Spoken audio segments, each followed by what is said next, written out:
Thank you everybody for coming in. I can just tell that just by being in this room that you've got a great spirit and you're willing to help out and learn more about the work that we're doing for Drupal events in Asia and the Asia Pacific region. I am Mike Richardson. I hope by now you've all seen me talk. I will confess straight up that I did these slides in the last half hour. So if it feels like it's rushed, it is. And it is entirely my fault, and none of our esteemed committee members here even knew what was going on until about 25 minutes ago. So I apologize to you, and I apologize to them.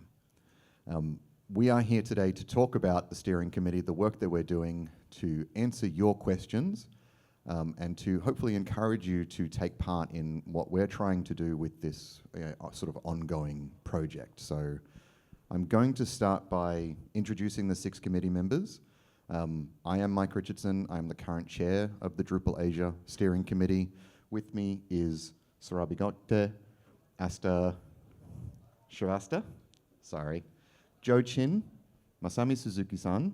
Next to Masami is Kensuke Naoe, who is going to help Masami with translation if needed, and Joe Chin.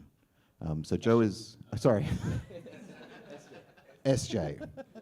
I'm sorry. Yeah, it seems like I cloned Joe, so yeah. That's Yeah. It's the shirts. Like you're all wearing the same shirts, and I can't tell a difference. So SJ is our current secretary. Joe is our current treasurer.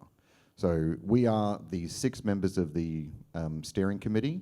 We are an appointed team. We sort of formed ourselves about 18 to 24 months ago with the intention of running a Drupal event in Asia, something that would be accessible to a lot of people in the region who usually can't get to a region-wide event. The intention of this long-term is for this to be an elected body, not an appointed body. So the steering committee sits underneath Linux Australia, which is sort of our governing organisation. Linux Australia is a not-for-profit. We mentioned them this morning in the welcome. They help fund and support other open source events such as PyCon and WordCamp, and of course Drupal South in Australia and New Zealand. And our structure is modelled heavily off of Drupal South, which has standing requirements for a certain number of members from Australia and a certain number of members from New Zealand and a certain number of members who are male and female. And that is to ensure that that group is diverse. Drupal South has been in place since about 2018 now. All of the current members of the Drupal South Steering Committee were not there at the beginning of the Drupal South event. And so to me, that has been a really, really healthy ecosystem that has grown and evolved over time. And that community is so strong that the original people have been able to go off and do other things. And now there's a new committee in there that is helping to continue that legacy. And our hope is to be able to do the same for DrupalCons and Drupal events in Asia, to have a committee that lasts for 5, 10, 20 years, that is always elected by members of the community and works to promote these events and to promote Drupal across the region. So we have this provisional committee. Our goal early next year is to start an election process with 3 of 6 seats up for election every year. And we will have similar requirements around diversity and representation. So we will require that 3 members are male and 3 members are female or non-binary or intersex.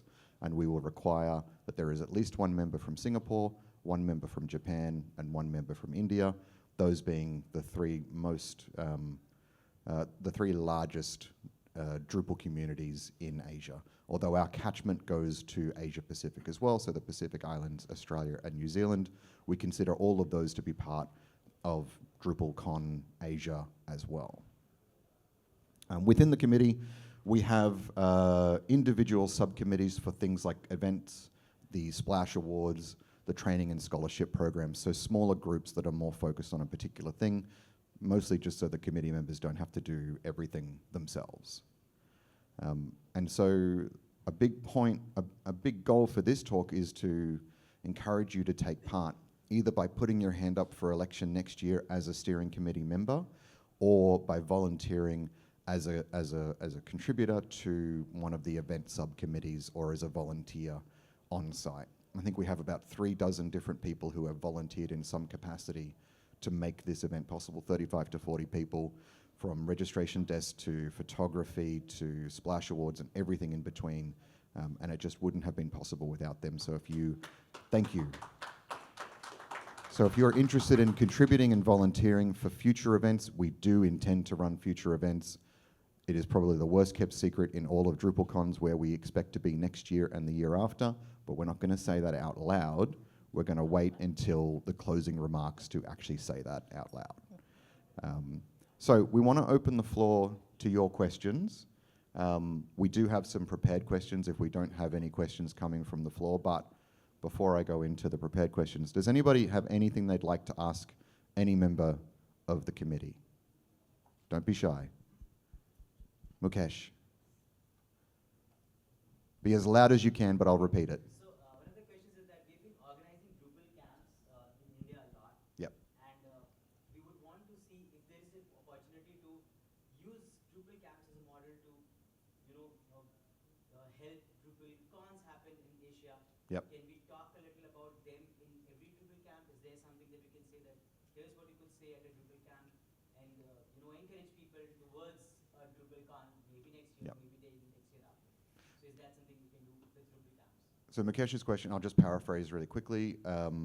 How can Drupal camps help to support, Drupal camps in the region help to support DrupalCons in the region and vice versa? And I think we've just had an experience like that with Drupal Camp Pune. So Asta, would you like to tell us a bit about that?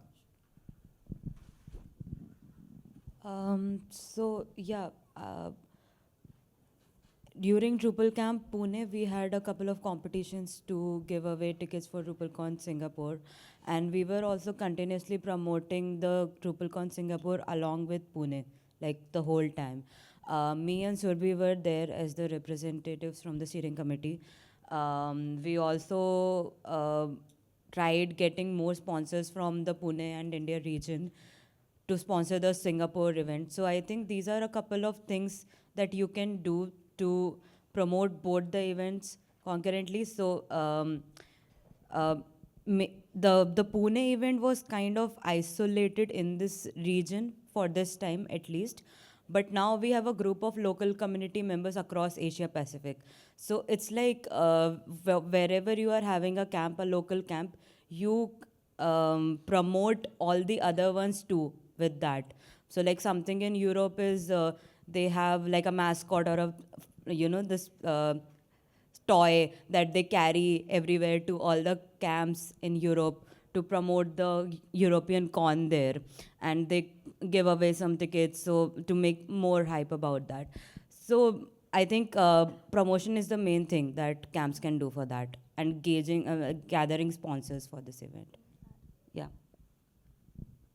So yeah, cross promotion is a great thing to do that Asta has mentioned, but I think there is one more point that we can consider for Drupal local meetups or local camps is practicing the sessions, getting more local speakers to speak at local events. So they have that platform in their comfortable zone and they speak there, prepare themselves for a bigger event like DrupalCon. And that's how we get more diversity in the speaking sessions and more speakers to DrupalCon. I think by having more local meetups and Drupal camps, it also raises the profile of your particular region, which is important for getting the backing of the DA, and just kind of improving your standing with like vendors who are willing to help give sponsorship and all that. So having an active local community definitely will help with bringing DrupalCon perhaps even to your city, right? So. All right, great. Thank you. Great question. Does anybody else have any other questions?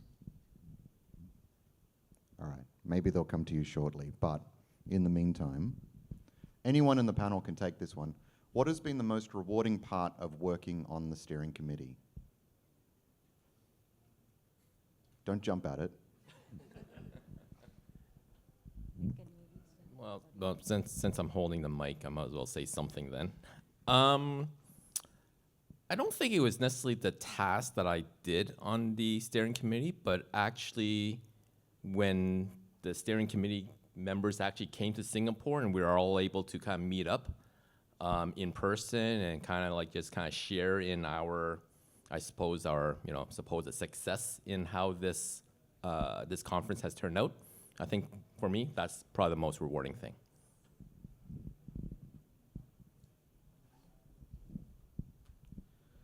For me, it is the energy that you feel in the room, in the whole hotel conference, right? It's just, I organized Drupal Camp Singapore. The last one was 2018. And yeah, you feel that kind of energy as well. But DrupalCon is definitely a different level, right? So you have trees around, you have the Drupal CMS team around. It's just that when you come to this space and you feel the energy, I think it's just contagious, right? So you just feel really pumped up to do more, to contribute more as well to Drupal.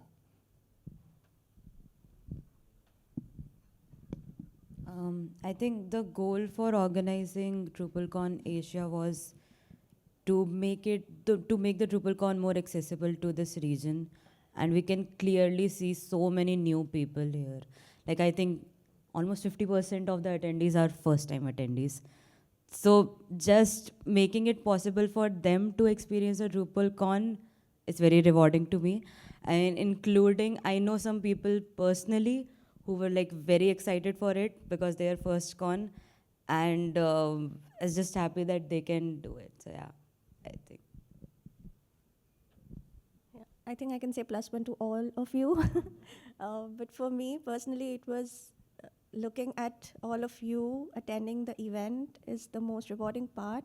And personally for me, I think not traveling too far, not battling with the jet lag, and still be a part of it is the most rewarding part. Mike? Thank you.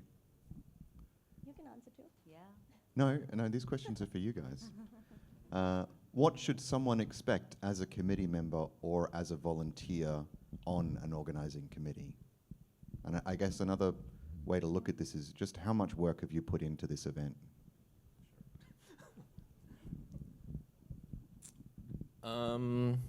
So I guess you really kind of, I guess the amount of work is really how much you're willing to put into it. In my case, I was a treasurer, so sometimes I didn't have a say because bills would just come in and then I just have to pay it out, or we have a sponsor and I have to invoice, right? But for the most part, I think it's really how much you want to put in. And I think, looking at my colleagues here, I think they've put in tons and tons more hours than maybe I would have been willing to put in. So yeah, so I think it really, kind of depends on yourself. And not to diminish, my role, because I think, every little bit does count. So I think if you do have a genuine interest in being part of this committee, but you feel that you may not have the time, I think it's still worthwhile for you to consider it.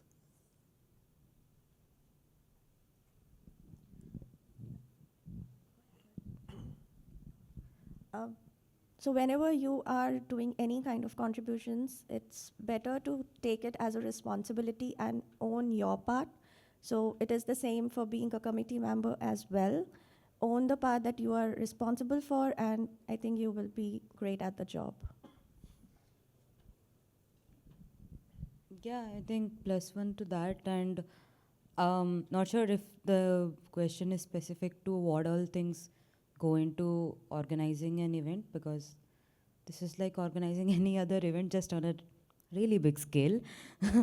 So there were a lot of background things that was happening, which were taken care by Nicole. Like every day, I don't know how she managed to do everything. Thanks, Nicole, for that. She's just sitting there. And Mike. So I think I didn't have to worry too much about it, because whatever I had to do, I just got this. Can you help me with this? I see a message from Nicole and I'll just do it. Not a lot of thinking for me. So yeah, as Joe said, it's upon you how much you are willing to give, but whatever you take responsibility of, just make sure that it happens. And that's it. Thank you. All right. Oh, SJ, sorry. Just to add a little bit, is plus one to what Asta say, is different member play different role, right? Those who live in the city where we plan to have the DrupalCon is definitely will help in ways that people from other countries cannot do, right? So really a lot of effort really comes from Nicole, really. So yeah, it's what we do here is really what we can do. Sometimes like out of country for Asta, Surabi, right? Even Masami-san, right? So Joe and I, we help what we can to like recce for venue, look for local sponsors, local community. We promote in the local meetup. So I would say that don't stress yourself in terms of thinking of, maybe some of you have organized a Drupal camp before, and I know there's really a lot of effort in that, right? DrupalCon, yes, there's a lot of effort as well. Don't stress yourself on thinking that you're doing it alone, because you really get a lot of help from your teammates and, of course, with the event organizer as well. Our honorary committee member is going to say something, add something to that. I did want to add a little bit of context here. When they talk about everyone takes on a little bit of a role, we've all kind of allocated ourselves something that we're amazing at. So Sarabi's been looking after a lot of our social media and posting and taking photos, and you've probably seen it floating around, taking photos the last day or two. Asta was amazing. She and Joe both together worked with the track leads in creating the agenda and the sessions that we have. And then, look, we've got the track leads too, right? So they reviewed all those session submissions. There were 200. So yes, there's a little bit of work with that, but then there's 5, I think, amazing track leads who really helped. And then it came down to Asta and Joe pulling it all together and presenting it back to yourselves. Masami is working on a little secret project at the moment, so I won't share anything on that one yet. And then SJ has been my amazing point of contact in Singapore. So if I'm struggling with a venue for a dinner or a lunch, or we needed a videographer, SJ's got some great connections there, and so I've been able to lean on him for that side of things. And then Joe, as he mentioned, has been looking after finance. No small little task, especially when you get started, right? But then these things, they come in waves. So you'll have a really busy period, and I find, and I might be talking a little bit out of turn on your behalf, but you'll have a really busy period, and then it will drop off a little bit, and your work life might pick up at that point, right? And then it'll drop off as well, and then it's time for you to pick up the conference again. We're all here to support, and there have been moments where everyone has jumped in and assisted where someone else is just too busy to help, because work is important. It's the part that pays the bills, but we are also here to volunteer and contribute. So I think I owe them a thank you, because these are my colleagues. So thank you. Thank you. Well said. Probably something I should have pointed out. Thank you. All right. If someone wants to help but doesn't know where to start, what would you suggest? Since I hold the mic, I can start first. Participate in a local meetup. I would say that is really the easiest you can do, right?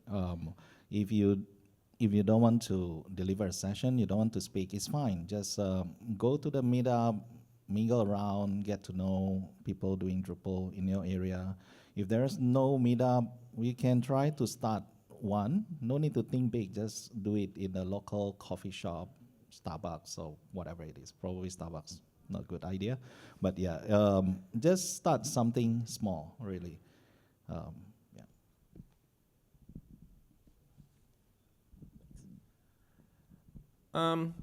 I think everyone has something to contribute. And I'd be the first to admit that I'm not a salesperson. I'm not on social media, so I would often defer that type of task to somebody else who I think is better than me. But I do know I have certain, things that I'm, good at. It might be small, but, every little bit does help, especially with a complex project like setting up, a DrupalCon or even a Drupal camp. Even a Drupal camp takes up a lot of work, right? So I think it's just about finding, what you might be good at, and you'd be surprised. There's always something for, someone to help out. But it takes the initiative. But then once you do commit, then yes, it helps to follow up your responsibilities. Yeah. So that's my 2 cents. Great, thank you. Anybody else want to go? Yeah. So basically, we have a lot of different roles for volunteers. If you have never contributed to an event before, maybe you should start with being a volunteer. Applying for it. This year we had roles for track leads, Splash Award judges, contribution sprint mentors, photography, and couple of more to help with the registrations and all that. So, and a lot of them don't require any experience really to do the work. You can just follow the instructions that are given by your lead and everything like that.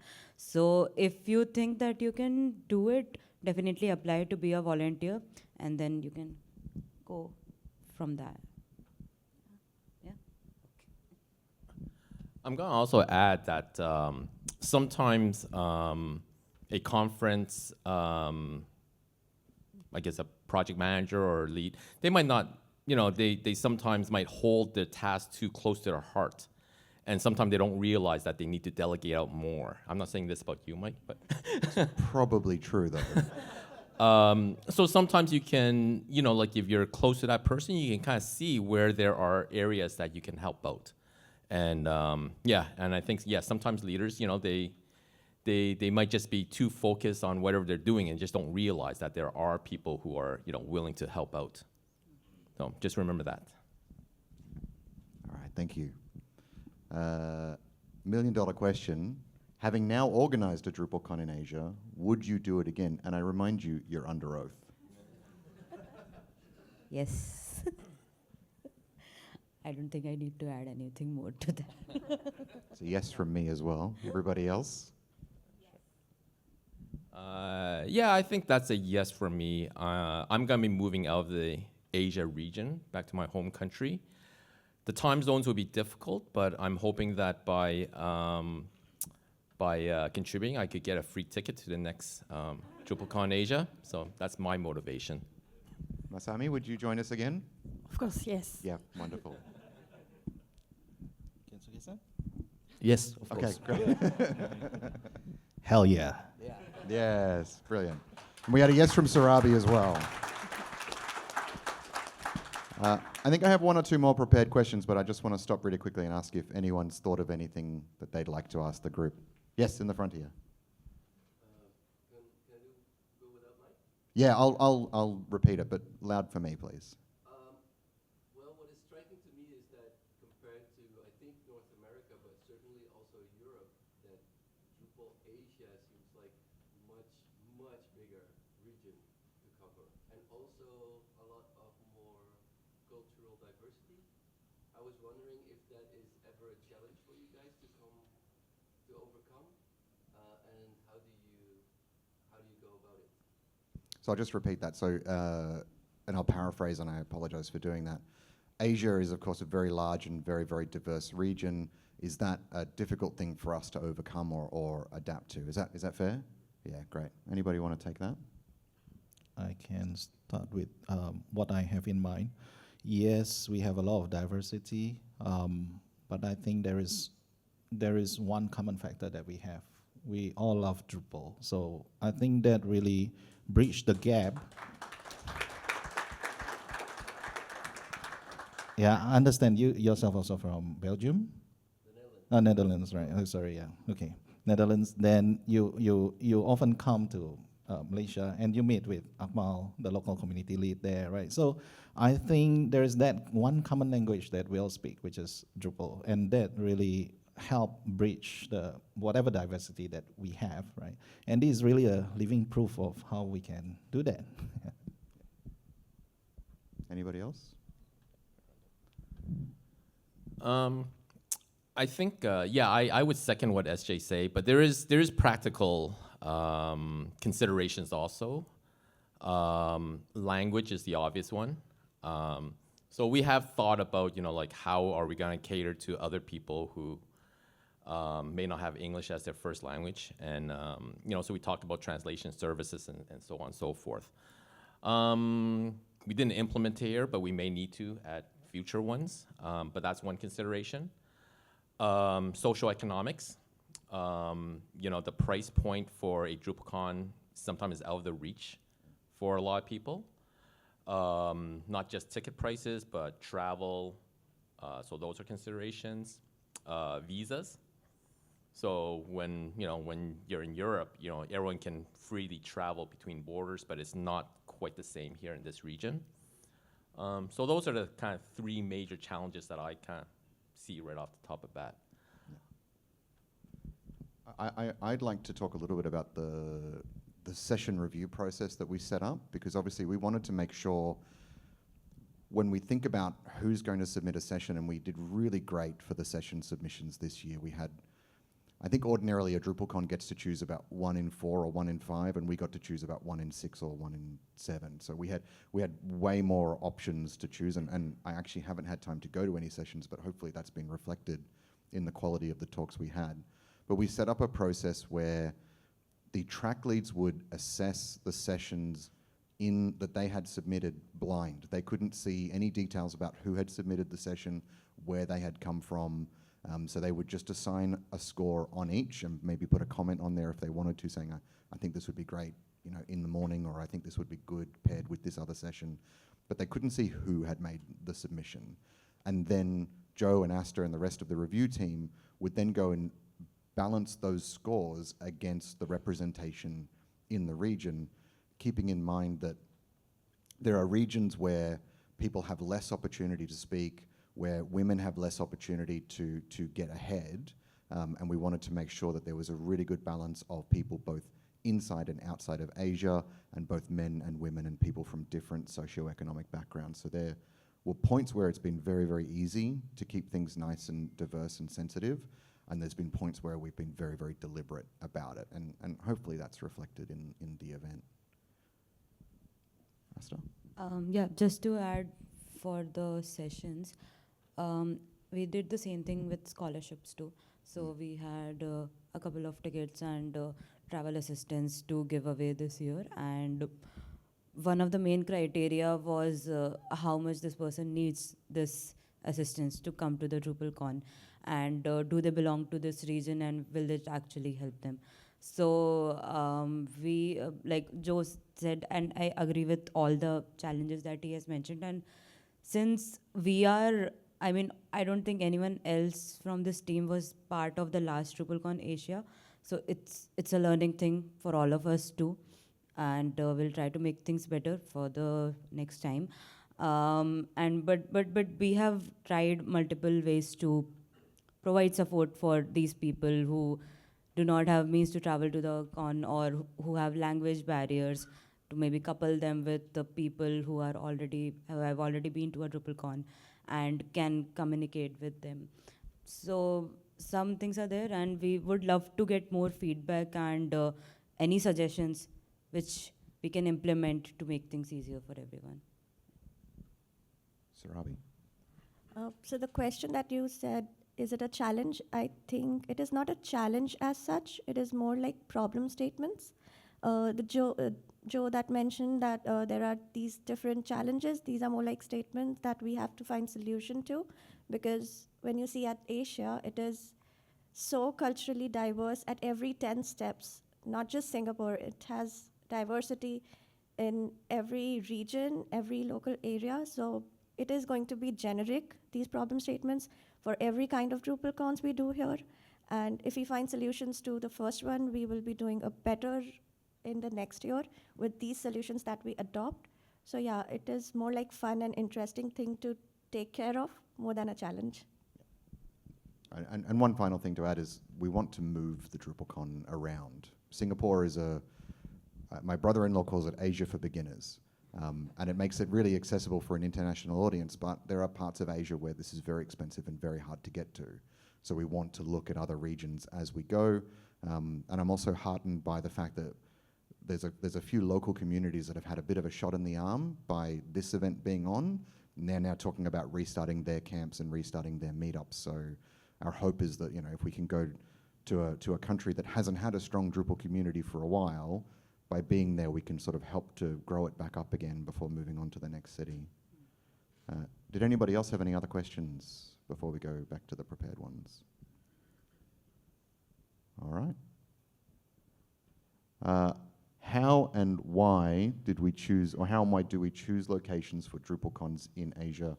Will it go to other regions? I've just answered that, but what goes into choosing where DrupalCon Asia will be? Without saying where they might be. So I think Mike kind of did address it. Singapore is a great conference location, no doubt. Lots of flights coming in and out of the country. It's a hub. But it is expensive, and it is sometimes priced out of the reach of many people in this region. So we were, we debated it at length in our committee meetings about whether we should have it at, here in Singapore. Ultimately, we did decide to do so because, we rely a lot on sponsorship.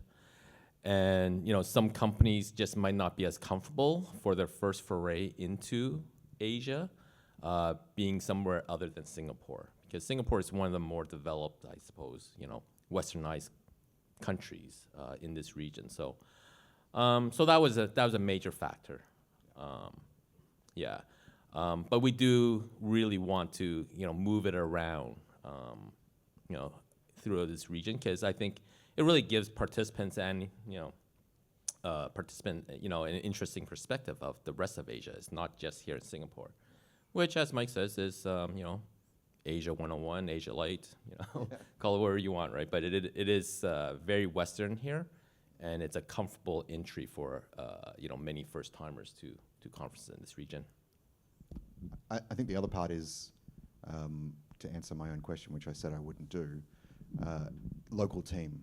Here we've got Joe and SJ, which has been a huge help to putting an event on here. So anywhere that we could do an event, we'd need to have a local community on hand to help us get everything off the ground. Yeah. All right. We got the 10-minute signal a little while ago. Yes, sir.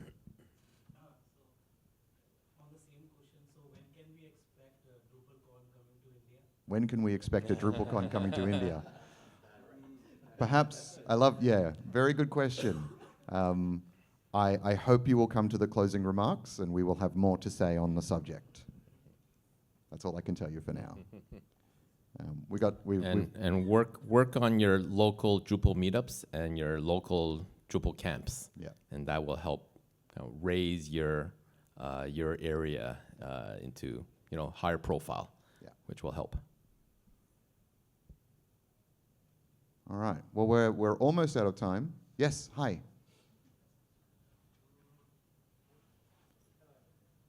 from Vietnam. Maybe the only one in Vietnamese. I have a question.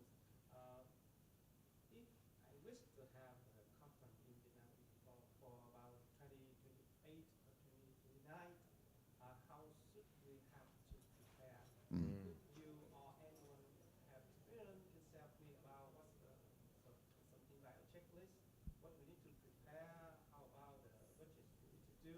Yeah. And personally, it's okay. It's great for me. Yeah. Are you talking about a DrupalCon or a camp? Con?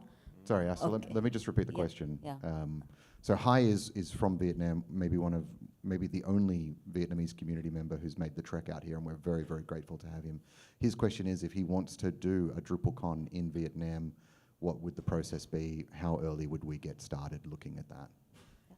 Okay, so first of all, to answer your question, is there a checklist? DA has been working on a guide of what makes an event a DrupalCon and what all things it should include. So it is in progress and it should be ready soon. The other thing of what all things that go into organizing a DrupalCon events, there are a lot of events, lot of things. Probably we'll have to discuss one-on-one to get a list. But I would say if you are targeting 2028 or 29, it would be better if you join us now for this term or the next term. So you will get a hang of how we are organizing other events in the next 2 or 3 years. And then you can take it back and do something in Vietnam, because it will take at least an year to organize a con. So it would be better if you get involved early and sort of figure out, okay, these are the things I know, and this is what we can do in Vietnam. So yeah, answer is really long. Maybe we should talk one-on-one on Yeah. that. So yeah. Yeah, it's generally about 2 years before a DrupalCon takes place that the idea of where it would be starts to form, and a year before is where all the contracts are signed. Yeah. Does anyone else wants to? Any other questions? All right. If you have questions and you didn't want to put your hand up and ask out loud, that's totally okay. Come and see any of us afterwards. We talked about this in the welcome remarks early this morning, but I just want to reiterate once again how incredibly grateful we all are for all of the work of all of the volunteers, not just the committee members who have made this event possible, but also to the committee members for coming along on this little journey and agreeing to be part of the provisional committee. And I hope when the time comes, you will stand for re-election, because I would love to keep doing this with you. Thank you very much. Please join me in thanking them for all their hard work. And thank you for coming.